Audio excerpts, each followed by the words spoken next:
and I'm just going to be on game.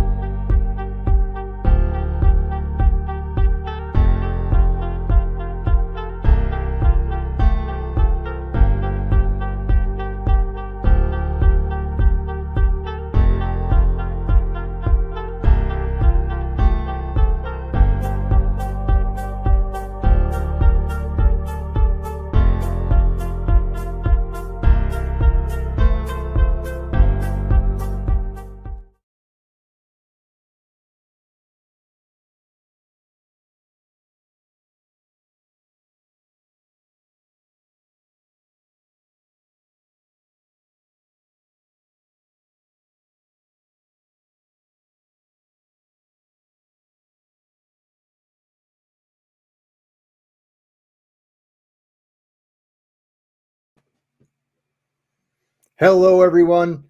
Welcome to the live. Do you ever feel like your real estate skills are set in stone and no matter what you do, it won't be enough? Well, if this is the mindset that sounds familiar to you, it's time for a change. Hi, my name is Bud Evans. I'm the host of the Aim High podcast. Today, as every Saturday, I am joined by Phil Tudor, the co host from South Jersey Real Estate Investors Network. Hello, Phil. Hey, how are you, bud? Doing great, buddy. It's always great when we get together and do these things live. So, Phil, Absolutely. let me ask you a question. Specifically talking about this stuff, I've noticed and I've read about this, but there seems to be two basic mindsets when we come to real estate. First is like a fixed mindset, which is like, that's the person who always seeks approval versus the growth mindset, which is the person who seeks development. Phil, when you first started out, do you think you were in a fixed mindset or a growth mindset? I was definitely fixed mindset. I was a student of the game, you know? Yeah. Yeah. Right. And a lot of this, guys, is generally when we're raised by people, role models. We put them up on a pedestal. They tell us what we can do, what we can't do, and they develop our self value, self worth, and basically put us into that fixed mindset where we're constantly seeking approval, versus the growth mindset, which Phil, you and I learned from mentorship and coaching, right? Absolutely. Yeah. So, and essentially what that was us looking for a way out of the rat race, looking for that development. Was there one thing that changed your mindset, Phil? Was there one specific moment that you can relate to? Let's see. One specific moment.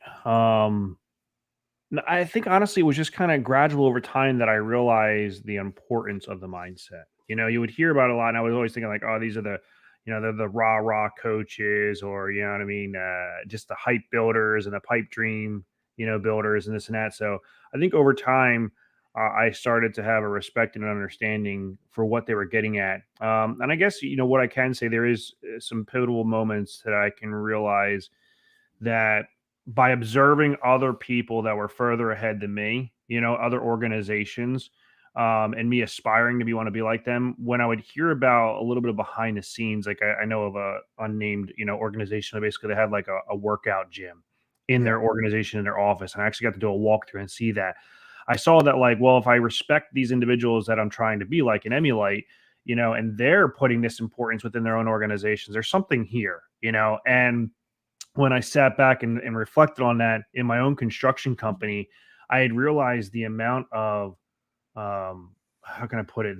What it required of me to show up every day in and day out for my organization was a new level that I never experienced before. And it was about my health, my management skills, but then also my mindset. It was a big thing. So I realized the importance of mixing all that together, and that's kind of like the singularish moment was because the two trajectories were going on at the same time in my life. I was building my construction company and I was learning about real estate investing, and I was aspiring to be like these successful people and organizations that I had seen. So it clicked all around that timeline for me. Yeah. For me, it was everybody's got a similar story when it comes to Rich Dad, Poor Dad, right? I read that book at 48 and realized like, hey, I've been doing this wrong. Got into the cash flow board game, started playing it online with other people. Got into a real estate investors network. Joined that coaching program first, obviously. But I was stuck in that imposter. Did you ever feel like, when are they going to find out I'm a fraud? I think I came a little bit different perspective. It wasn't about, I guess you could say it is that way when you frame it that way. It was like I never wanted to overstep what my experience and skill was, So I did keep a bot on a lid on myself because of that mindset. Like, I'm not here yet, and I even still do that to this day with coaching, and stuff. Is that I judge myself based upon my experience, and I'm pretty harsh upon that. So I kind of limit myself really of what I am even possible of. When I get out of my own way, that's when I generally like sit back after a moment. I'm like, wow, did that really just happen? And that was really just an expansion of my mindset, of what I can or cannot do. Right. Now I know a secret, Phil. I know that a year ago when we started coaching with Tarek, that you didn't feel as though you were ready for that. Absolutely. Yep. I felt exactly the same way, dude. I'm not going to lie. Mm-hmm. But here we are today, a little bit over a year later. And it's like, not only was that something that helped us grow as individuals, but it also helped us grow from a unique perspective about what we could do here in South Jersey. Right.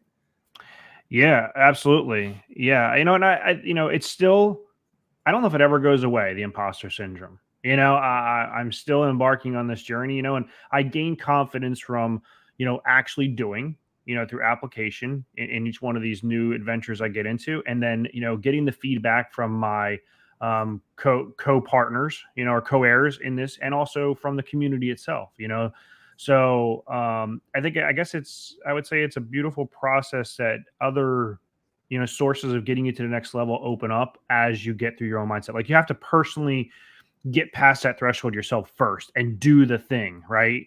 And then when you do the thing, the residual reciprocal love and appreciation and praise or whatever that may come from that fortifies that, to continue. Right. But, and these things are not mutually exclusive. I don't know about you, but I constantly am jumping from that fixed mindset into that growth mindset.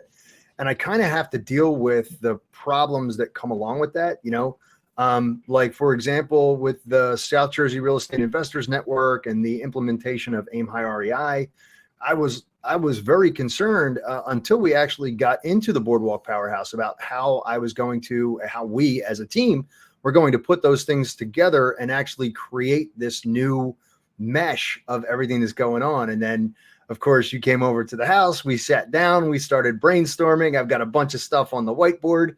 We're starting to implement things, moving systems, checking things, doing some beta testing and whatnot. So looking at that fixed portion of the mindset, that first aspect of what's going on, it can limit you greatly. Not only, the three basics that I look at are the physical, the mental, and the spiritual, right? In this case, it blocks all three, man. When you have that fixed mindset and you start thinking, well, if this guy can't do it, what makes me feel special? Right. How do you overcome that? How do I overcome that? I honestly don't feel like it's ever really me initially. Like, I think that one of my best recipes for overcoming that is, like, I talk it through with confidants, and mentors, and I express my raw self to them, and I get their feedback and I trust their feedback. And then I typically will find myself in a position of, either refining my vision or idea, and then encouragement, that you can do this. What are you talking about, Phil? Like, it's like, it's exactly the imposter syndrome, we think we don't have what it takes to do it, but then we get confirmation from other people. What do you mean? Like, from the outside, look like you have everything it takes to do what you're talking about, So I think for me, it's a recipe is like, I do appreciate the approvals that I get from people when I bounce off of them. And, and that helps me push it, past them. But I would say this, it gets easier and easier and easier every single time, no matter in what, framework it's in or whatnot, of whatever I'm trying to accomplish at the time, a new concept or whatnot, because of the mechanics of getting myself to do it. Every single new adventure that comes up or new idea or whatnot that may have a limiting mindset block to me gets easier and easier to overcome because of doing it before, I guess, Yeah. So, and it's not just real estate. I just had on the podcast a few weeks ago, Ashton and Christopher Lavaric, who I know from, the military, essentially, and we are in a military mastermind.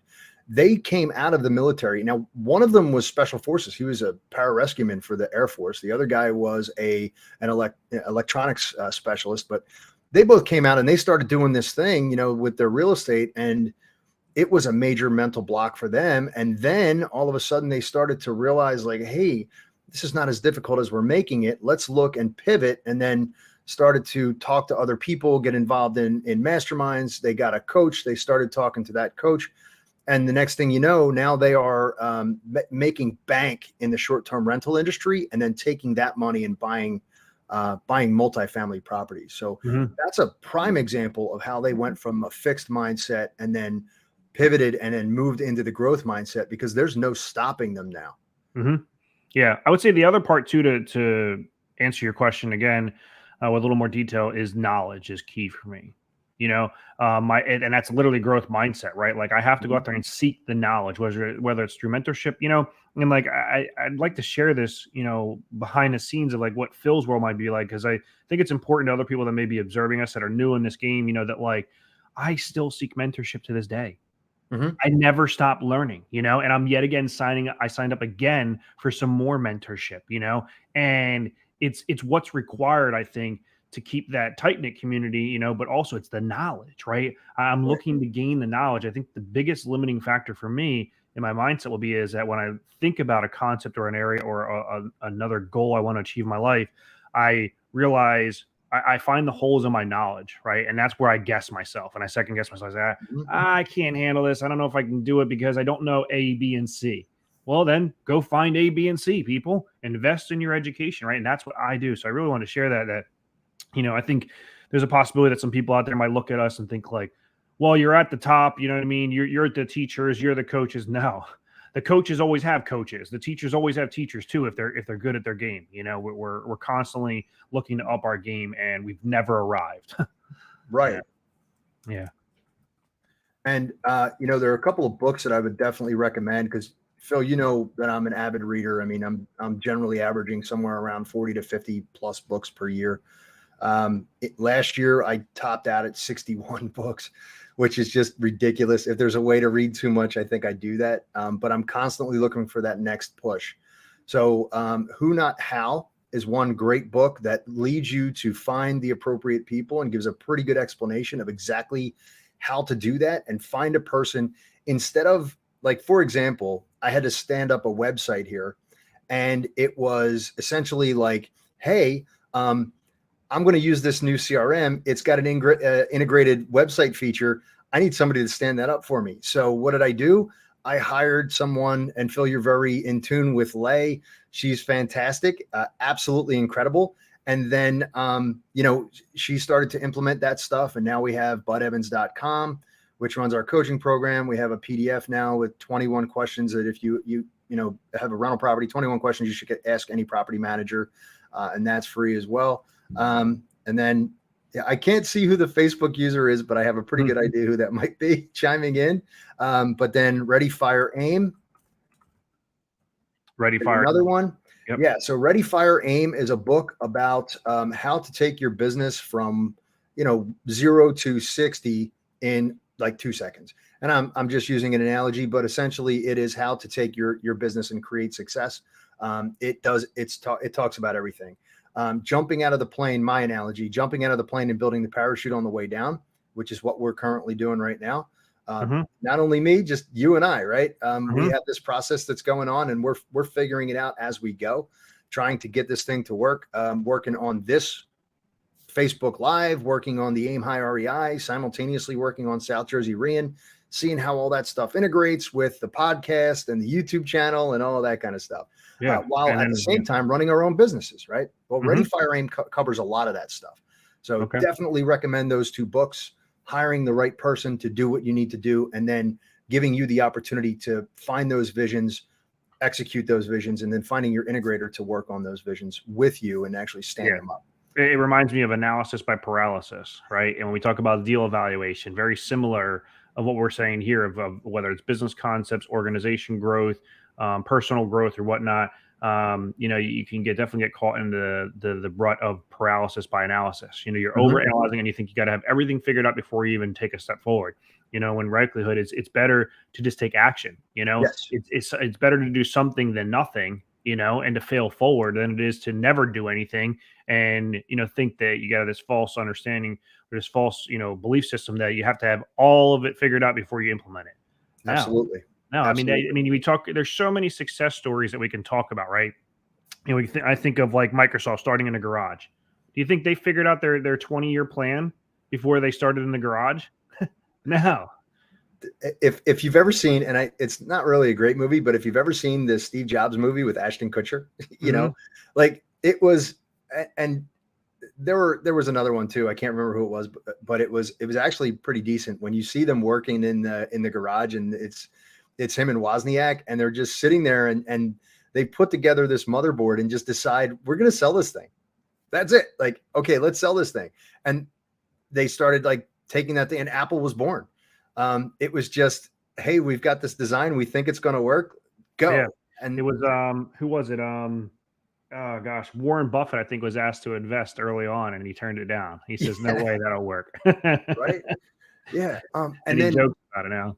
couple Yeah. of great examples of this mindset. I'm probably going to date myself here, but I remember both of these situations happening where Lee Iacocca was the CEO of Chrysler Motors, and before he actually took over, it was he was a visionary. He had no problem doing things that were outside the norm in order to create. And for whatever reason, when they promoted him to CEO, instead of resting on his own laurels, he started to care about what other people thought, and it hurt the company in and of itself, because he started to identify more with others' opinions. And this is, Phil, everybody's got an Uncle Bob, right? Uncle Bob, oh, you're in real estate? Oh, I had an Uncle Bob. He lost his butt in real estate. There's nobody ever succeeds in real estate. Well, actually, the majority of millionaires in the United States right now are real estate investors. Yeah. Right? And then in direct contrast, Lou Gerstner, who was the CEO of IBM a while back, took over the company when they were failing. They were floundering. It was about to go bankrupt. And then they had a fixed mindset work environment. They all thought like, this is the way man, you want to talk about something that there's a pet peeve to me. Hey, but this is the way we've always done it. Right. Well, maybe it's time to move on, brother, because that is obviously not working. So what he started to do was something that I've taken to heart, and I really enjoy doing this. I give my guys PTO, paid time off. I have literally a couple, they're married, that work for me. They wanted to take their anniversary off. Not only did I pay them, I sent a bottle of champagne to the hotel room so they can enjoy the weekend, told them, go, just go have fun. It'll be here when you get back. Right. So rewarding teamwork and support, and then providing everyone within your organization with that extra support. Because I see myself as a servant leader, just like Lou Gerstner did. And then IBM exploded back onto the scene when that happened. He pivoted, right? So after that, they actually developed Watson after that, which is like the first trip into AI, which right? Pretty much everything that we do now, Phil, if you are running a business and you're not using some form of AI for marketing or advertising or whatnot, that was that guy, right? He's the guy who invented that stuff. His company, IBM, started that with Watson. But the point being, the difference is obvious when you take yourself and you propel yourself from that one mindset to the next and watch the explosion and the fireworks happen. Yeah, for sure. I think what we're talking about here too is like, when we think about mindset, there's solopreneur, mindset, there's entrepreneur mindset, which is basically leadership mindset, and I think that's what this speaks the most to, is that, one of the best characteristics for a leader that's required is just like what you're talking about Iacocca there and stuff, is that, it's somebody that's willing to fail, and figure it out. Somebody that's what creates the best leaders, is somebody that's willing to forge forward without knowing all the information, and that sense of confidence that it provides to the people underneath is they get behind that, because nobody wants to be the fall person, to take the fall, right? So leaders, you have to be willing to embrace challenge and embrace failure with the mindset of, I will learn my lessons and adapt quickly along the way to be the best leader I can for my organization. For me, it's an I will never fail mindset. I'm getting into like I said, my new most recent mentorship program, and it's a mix of mindset and business goals, and And I was asked very early on before we even started, like, what is your goal here, Phil? And I said, well, my goal is to transition from my construction company, the ball and chain company that it is, into being fully sustained by my real estate investing finally. I've done almost 100 deals to date, and I've never made that complete leap yet, and I feel I'm ready and the pump is primed. And he asked me a question. He said, so when do you want to get this goal achieved by? I said 3 months. I see realistic opportunity here of 3 months that I can get myself in that position. And he said, what happens if it doesn't happen in 3 months?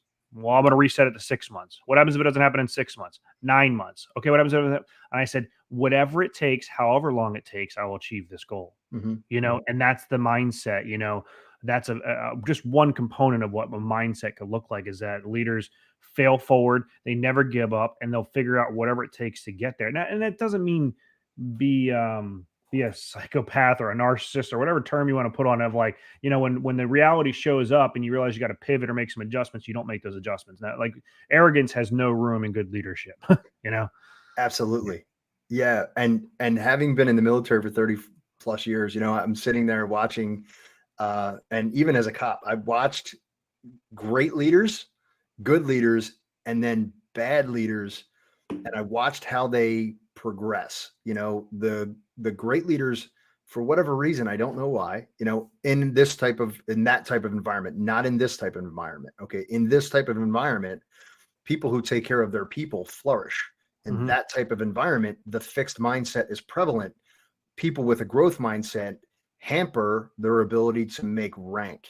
And that's a very important distinction. In a fixed mindset organization, such as the United States military or a paramilitary organization, they reward the people who deal with the status quo versus those who are actually innovators. Right. So, and here's the kind of the takeaway for that. A fixed mindset sees failures as disaster, where the growth mindset sees them as an opportunity. Mm-hmm. And I've noticed that, Phil, you and I are on the same page. Mm-hmm. I'm getting some echo. Yeah. Go ahead. I don't know if I hear it on live, but yeah, I think it's you got Facebook open? I do. No audio on though. Okay, not sure what's going on. But yeah, so getting back at that. Wow, there's a lot of that. Yeah, so what that leads to is avoidance of difficulties, and then, not as opposed to the growth mindset, which is actually relishing those opportunities that come and the challenges that are provided. Yeah, for sure. Embracing the challenges is exactly what I just talked about. Somebody else says I can hear the echo too. I can't hear it. We'll see if we can work through that. Maybe check some settings on your end. But yeah, the challenge is important. I like how you break that down as into two different categories. Of like, are you in are you being forced by your path of whatever you're on to be in a fixed mindset organization or parameters of the industry, or are you in an industry that promotes growth mindset? What we're talking about today is growth mindset. It's the true entrepreneurship path, right? We create the culture around ourselves as an entrepreneur. We create those expectations. We create those support factors for growth mindset. There's some caveats to it, whether you're, like I said, you're going to be a solopreneur or an entrepreneur of an organization or whatnot, there's different nuances to that, and I like how you brought up the books. It reminds me of a book, From Good to Great. So From Good to Great, talked about that momentum as an organization and stuff, so like, it depends on where you're at. For me, the first, run at real estate investing, it was an organization-based growth mindset leadership, and we were all honing our skills in our respective lanes. But then now for me, it's the second chapter in my real estate investing is that I'm a solopreneur right now, and I'm going to be redeveloping and getting to those team members, and getting to that leadership and growth mindset. But I'm working on my mindset first, in order to get there. And there are plenty of challenges that come along the way, and it's just I'm always a silver lining guy. I always have optimistic, outlook, and if you don't have that, I highly encourage you find a way to get to that, because I think that's what's required here, what you're talking about specifically. encouraging challenges in a way. Don't Yeah. create, a bunch of wreckage in your path. I'm not saying that, but when the challenges come along, embrace them. Look at them as an opportunity to grow yourself and to become a better version of yourself. Because not only does it add value to yourself personally, but it adds value to everybody around you when you subject yourself to that. So yeah. Yeah, man. And that's influenced by role models, both now and from when we were kids. Now, I don't know about you, Phil, but I idolize sports figures.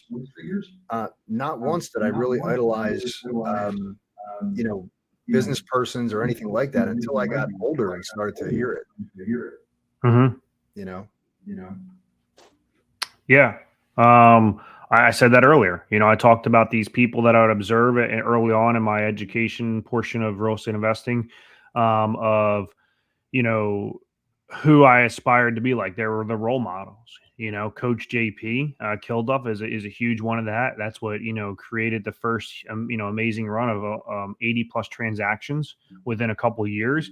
Was him and I mixing together, but I would say I didn't know the term back then of imposter syndrome, but I was definitely living it, because if we were to bring JP on right now, I'm sure he's going to tell you plenty of, amazing attributes about myself that I didn't think of those back then. And I didn't know I was bringing that to the table. I was aspiring to be like my role model, and I wanted to just associate with him and learn from him, but we each have our own individual qualities and characteristics and traits that we bring to the table that are benefit, so we need to find out what those are, listen to other people, right? For me, it's about really believing what somebody else is saying. Like, how many times do you do this, bud, where it's like somebody will tell you something about yourself and you want to dismiss it? Yeah, no, because you really don't believe it yourself when you're responding that way. But I think it's important that we take a moment and really reflect on those moments of praise from people. Like, do I have what they're talking about? Well, if I do, then I should have a sense of confidence about that and build on that even further and hone that skill or that gift even further. And I shared, if anybody was here at the live event with us recently, I shared a little bit about that in my presentation of how I realized that speaking was my skill set and my passion was to help other people. And I didn't know that before. So why run from it? Embrace my gifts and my skill set and just get better and better at it so I can continue to keep adding awesome value to everybody else. So yep, exactly. And as you grow, you start to change your role models and you start to increase the people that you're emulating to be. Whether it's wealth or mindset or spirituality or whatever the case may be. So for example, like talking to somebody like David Pere, Military to Millionaire, talking to him is completely different. Or having the conversation like you and I just had with Tarek El Moussa on Monday, with, hey, we chose you to be a beta test for this because we like the way that you produce. That was a shock, finding someone like, say, hypothetically, Stephen Trang, who's a huge wholesaler, following you on social media is pretty interesting. right. When something like that happens, that's a huge, I know ego is kind of a bad word, but it does. It's a huge ego boost. It makes you feel confident and good about yourself. Yeah, for sure. Yeah, I mean, they say what it is, the five closest people to you will determine who you are. So I think that's important when we're sitting here talking about mindset, who you're surrounding yourself with, right? Like, that's why I said, coach is like, I had the mindset, I've never arrived. I don't know everything. I don't care how much I learn. I'm still going to find that next person that's above me, and I'm going to be attracted to that person to learn from them. You never arrive, and you can always achieve greater heights. So that's your net worth is determined by the five closest people to you. Your mindset's determined by the five closest people to you. Absolutely true. Leaders, if we're talking about this mindset thing, if you're on an island by yourself, you sit back right now and you look at after what we just talked about today, and you go, who are the five closest people to me? And they're all underneath your stature. I'm telling you right now, you got something backwards. You're good, and it's probably feeding your bad mindset at times. Because you don't have somebody pushing you to the next level. You don't have somebody above you that's showing you that you can even do, there's even a bigger and better version of yourself available, to give to other people out there. So yeah, definitely mentorship and role models are awesome. Exactly. And it's funny. I have, I reach out on Facebook to people who are above my stature in the real estate industry constantly. And I just went out and met a couple of them this week, one by phone and one actually for coffee at and guys, I'm going to tell you, one of the worst things that you can possibly say to somebody is, hey man, do you have time so I can pick your brain? Let's grab a coffee, right? No. It's, hey dude, I notice you have this event going on. I'm going to provide some value to you. Would you mind sitting down with me and discussing it? And maybe I can get some value from you as well, right? So provide value to somebody and get value back. All right. So in this case, it was this guy, Rob Bunis, and he and I went out and had a cup of coffee down at Haddonfield at Saxby's. He's holding an event coming up here. I'm going to be talking to one of the people that are in the event. He was like, if you want to go to the event, I was like, yeah, buddy, let's do it. Right. So he's holding this event. He's got a couple of really good speakers in there. In fact, they tried to post on South Jersey Rian today, but the link was broken. So I told them to try it again. So they'll be posting to South Jersey Rian. If anyone is just starting out or they've just got a couple of rental properties or something like that, feel free to jump in there. We'll make sure that information is available to you. Anyway, so the point being is that find people who are above your stature, track them down. I don't want to say stalk, but stalk them until they listen to you and actually you can provide value to them and then get value back, right? Phil, you and I have been around the same people for a very long time. They are constantly progressing. So we have that luxury of being able to watch their flying carpet and then just kind of hold on to the ruffles at the back end and just kind of hold on and watch. I lost you. I lost your audio. Sorry, I muted myself. I was saying ride the coattails, of success. I don't think that's a bad thing at all. I can go on and on with many stories. But there's one, what got me in the real estate investing game, my very first contract as a contractor to do a full scope renovation for an investor. I took that job with the premise that if everything went right, I would make $1,000. Right. Because my mentor said, sometimes learning with somebody else's money is just enough value in itself. You don't have to make a monetary return, So don't always be about the dollars and cents here. I expressed too in the live event, it's people over profits, people first, profits second, and you can think about now, if you expand your mindset there of like, well, if it's a value for me to do a joint venture agreement with this very savvy real estate agent or a real estate investor, I'm sorry. And I don't really make hardly that much money that I would like to make off the deal. Is there definitely a lot of intrinsic value there for me to associate with this individual? Absolutely. Then do the deal. It's not about the dollars. It's about the knowledge too. The school of hard knocks takes some investment. I just wanted to say too, what you're talking about, like if you all can kind of see what's going on here, there's a lot of value that's coming down the pipeline for all of you followers here. Bud and I and the people we're associating with that he was referencing to are some big players in the game. Let me just tell you, we are part of multiple organizations. We try to respect each one of them in their own ways. There's Homeschooled by Tarek, Tarek El Moussa, big celebrity in the game. And let me just, share with you a little secret. He does not make his riches off the show. Let me just tell you people, that guy is a real estate investor. He does it. He grinds it. Okay. He has an organization. He knows about mindset we're talking about today. There's Coffee with the Captain, Yasser Tab. Amazing guy. I'm getting to know him better and better and better. His organization, what they're bringing to the table, our organization, a lot of these other satellite organizations that Bud is talking about here. Was it Military Millionaire? Military to Millionaire. Yeah. David Perret. It's called the War Room Mastermind. That's all veterans. Yep. So, and there's a few other ones that we've got on the horizon. And what we're looking at is that we want a sharing community here for all of you, right? And that means for us too, like we are going to be setting ourselves up to be in a position to sacrifice free time from our families to go and network with these other communities and find the value that we can add to them, and as well as the value they can bring back to all of you here. So stay tuned, get excited, because I'm excited, where we're heading here. I'd also like to open it up too before we wrap up, but I don't know if you've done your entire agenda here for us, but if people have any questions about, things that you might be struggling with mindset, I would love to see some of them in the chat and interact with all of you. But yeah, keep going if you got some more for us. Yeah, man. The only thing I got is closing. So this is a great opportunity. If somebody wants to drop something in the chat and find out what's going on, ask questions about what we're doing right now. And guys, we're testing new systems right now to make sure that, we can bring you the best quality in video and audio, which obviously we're stumbling through, and that's okay, right? This is live, so things happen, right? And then the other thing is that once this all happens and it all transpires, we're going to have, with South Jersey Re and partnering in the Aim High REI, we're going to be able to provide some free guidance. We're going to be bringing in some high level investors into an area where Q&A can happen freely, and we can work that stuff out, right? It's just, there's no solicitations that are authorized to be in there. It's not about selling your contracts or anything like that. It's not about wholesaling. It's not, it's about a place where people can come together as a community and help each other grow as individuals and as investors. And Phil, Kimmy just popped in here with self-limiting beliefs. And absolutely, Kimmy, that's absolutely right. Phil, you want to jump on that one?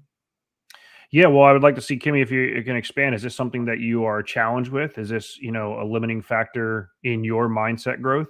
Otherwise I can just speak to self-limiting beliefs. I kind of alluded to that earlier too, of like what I believe my confidence level is that dictates the amount of action I take, and I realize that that's, yeah, so you're challenged with it. So I think that you're no different than most people, like I said, I think if I were to guess, and I don't want this to be like an arrogant or prideful statement. I'm not trying to be that way. I'm going off of compliments that I've gotten from people. People say like, "Oh, Phil, you're very good at speaking and presenting and stuff like that." I still get the same anxieties and fears walking up to the podium that I did day one. They're still there. So my self-limiting beliefs are still there, but I overcome them because has anybody in here ever heard of affirmations? Positive affirmations. Okay. Whether you're doing that in a very strategic way in the early morning, I know, Bud, that you do that. We've talked about that before. I don't necessarily do that, but I make sure that when my negative inner talk is coming up, that I'm reminding myself of the positive affirmations that I know that have been told to me by other people by fact, that I am different than what I literally think my self-limiting beliefs may be. Right. So what is it? A man is as he thinketh, or I don't know. I always forget that old. I wasn't into Greek literature and stuff like that, but it's very true, that cliche. You are who you think you are in a way. So it's important to take good feedback and take even constructive criticism too. It can come from both angles here to really shape what your limiting beliefs should be, if that makes sense, right? Because what you're really putting down there, Kimmy, is your self-limiting beliefs. This is what you have input upon yourself, of what you think of yourself, but what do others think of you? So I think it's good to put yourself in positions and situations and even, candidly ask people, what are my strong suits, right? Like if you have a close mentor or coach, that you can trust and confidence, have that conversation. What do you say my strong suits are? And let them understand from the outside perspective what you may not think about yourself. Like, Kimmy, I can tell you right now, you're a super organized, attention to detail individual. I've only known you for a short period of time, and I can tell you that is one of your strong suits. And that's not one of my strong suits. So I like that. So I think about where you can go with that, that skill set of yours, in the space of entrepreneurship is amazing. Like I don't necessarily think I, have that skill set, but I see that about you. So if you don't know that and you don't hear that often enough, your self-limiting belief could, not even have that on your radar, So what else? Even having a growth mindset becomes ominous when competing with self-limiting beliefs. She says, other people have spoken truth to me in positive affirmations. My mentors are constantly reminding me, thank you for another reminder today. Absolutely. Yeah. I think that, look, I'm a big proponent of kind of like analytics, Bud, like in a way of like where I like break things down by, I don't want to say I live by statistics, but I do like looking at numbers and facts. And here's one thing that I've come to understand in my life is that time in on an issue is time I need to spend on fixing an issue, right? So if I spend 20 years building a limiting beliefs mindset about myself, I probably need to put in 20 years or matching times worth on getting myself out of thinking that. I got to break that habit. But there are plenty of books that do lend to, 21 days to form a habit, and things like that. So I think you can accelerate it if you give very concerted and dialed in effort. But give it respect what we're talking about here, people. This isn't something that, and this is where I guess I came up with like I didn't realize the hoorah people in the beginning, right? Because it really sounded like that to me. It sounded like hocus pocus magic, But What I didn't realize is that there is a seriousness about what they're talking about, and there is a regimen that you can put in place to make these changes. It's not a talk like, say I'm going to be a millionaire, positive affirmation 10 times in the morning, and tomorrow I'm a millionaire. That's not what it's about, and that's what I had a misunderstanding of. It's that I'm creating the building blocks to change my mindset and my habitual nature that I have trained prior to, the negative habitual nature of my mindset. And I'll close this one too. Is Oprah Winfrey is successful. One of her books that she wrote about is that she would write down everything every morning, her 5 most things she was grateful for. And she says she attests to that. That is the reason why she got to the level of success she's at. I just say her name because it's a big celebrity name. I don't really align with her too much, but she got it too. And that is a tangible thing for us to see as somebody that's, in a public limelight and notoriety, that she was talking about mindset. Yeah. That's it. She's literally talking about she had to shift her mindset to get in the position that she is in today. Yeah. And Phil, I'm just going to build on that for a second. That's a person who has 24 hours in the day. Warren Buffett has 24 hours in their day, right? We have 24 hours in our day. Everyone does. It really depends on what you do with those 24 hours that you're going to see success.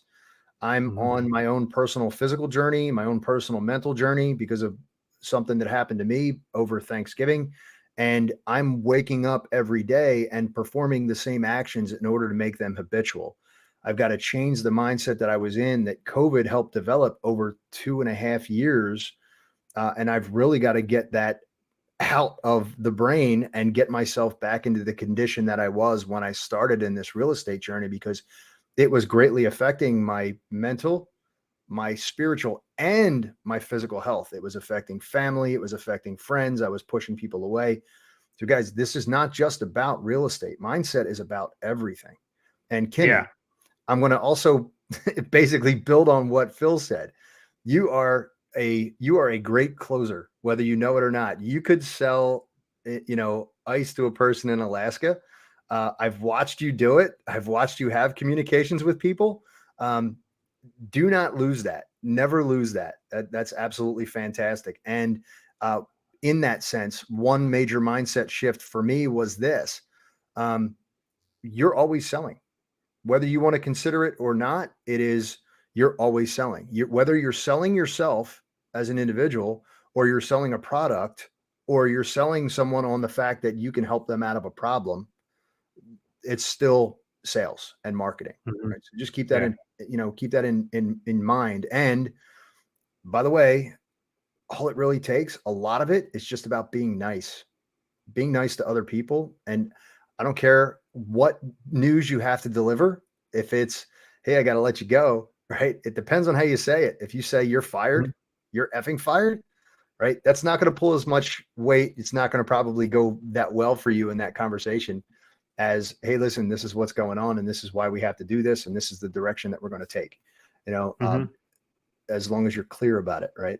If you fire a contractor, Phil, and he shows up at your project on Monday, is he fired? If a tree falls in the woods, right? I don't think he got the message. Yeah, I don't think you got the message. Exactly right. Yeah, man. So empathy goes farther than, absolutely. Yeah. 2 more things I'd like to add. One is what I'm embarking on right now, and I'm being reminded by my mentorship, is having a vision and a goal will help you to understand what mindset you have, right? And there was a really awesome breakthrough in a piece of content that he shared to me, where an individual, my takeaway was that this individual couldn't remember what it is they wanted for themselves in this process. I think we lose ourselves in this game of life at times as we are adults and we have other people and responsibilities in our life, children, family, bosses, whatever. We lose what our vision and our goal is for ourselves. If you don't have that, you're never going to be motivated to even talk about your personal mindset.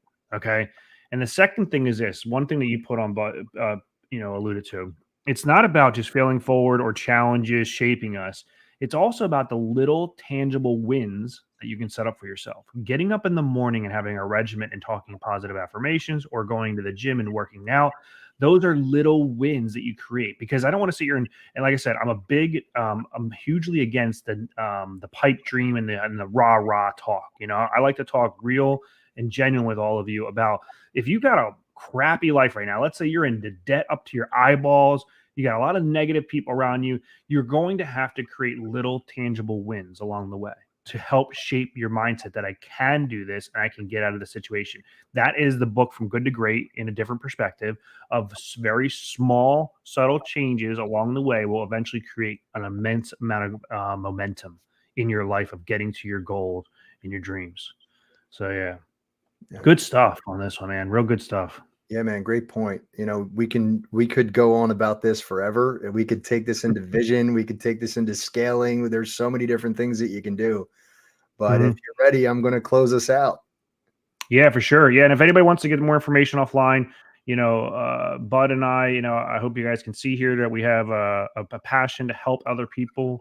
Yeah, we offer, services or coaching, stuff like that. But look, doesn't mean you can't get a free 5-minute call. I mean, I'm not for sale. Everything to access Phil is not about $1, and even in those sectors, I don't know where you stand, but I'm pretty sure you align directly with me, is that I don't just take on anybody to coach, because I have to have a sense of confidence within myself too. I can provide for you what you need to get to your levels in life that you're trying to achieve. So, but I'm saying, please reach out to us, guys. I hope you can see that we put a lot of effort into this, and we have personally in our personal lives put a lot of effort into learning these things, and we love sharing them with you guys. So you can find many ways to reach us through these, social media accounts or whatnot to stalk us down. Like Bud said, don't be afraid. Stalk us down. Marie just dropped into the chat the Miracle Morning. Guys, my morning ritual is based on that. There's an acronym. It's called SAVERS, SAVERS. It's silence, affirmations, visualizations, exercise. Then at the end of the day, you go back and you basically rehash everything that you've done. You reflect on the day, and then you scribble it down, right? SAVERS. Definitely check that out. It's a great book. I personally read Miracle Mornings for Millionaires, which is a compilation that Hal Elrod did with a bunch of people that he looked at and took the statistics of everything that they did, combined that, and threw it into one book. Great mindset shift book there. And Hal Elrod, right? ELROD. Yeah, Marie just threw it in the chat. I literally got it right on my Audible. I started it. I came across it. My wife shared the video to me. He was on an interview with another big interviewing guy. Yeah, that's a great book. Great concept. He talked. He was in what, like a horrific accident or something like that. I don't literally told he could never walk again. Really, I didn't know that. Yeah, I think that's what. Yeah, he was in this interview talking about that. There's 2 significant challenges that showed up in his life that basically everybody in statistics told him that he would not be where he's at today, and that's why he has formulated the Miracle Morning. Yeah, great book. I got to finish it.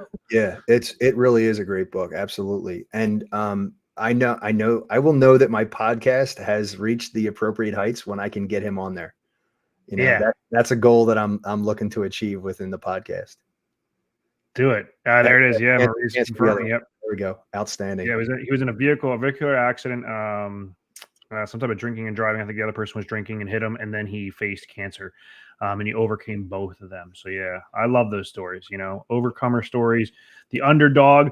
Right, we're not the underdog this year, but the Philadelphia Eagles are going to come in and we're going to kick some kick some Giants butt. But whatever, I love you all, even if you're Giants fans. I appreciate you tuning in, Bud. Let's close this out. Yeah, buddy, I'm wearing my South Jersey Rean Elite shirt today. Not taking sides on that game. I am originally from Philadelphia, but I don't want to shut out our North Jersey fans. So yeah. But guys, listen, thank you very much for joining us today. I hope you got a takeaway from this. The key to remember is that mindset is not fixed. It can be developed and nurtured, and with the right mindset, you can make the impossible possible. So guys, take a deep breath, embrace growth, let yourself fly. Who knows where the mindset will take you next? We wish you good luck. And until next time, guys, South Jersey Rian, Coach Phil Tudor, and I'm Bud Evans. Thank you very much. Aim high.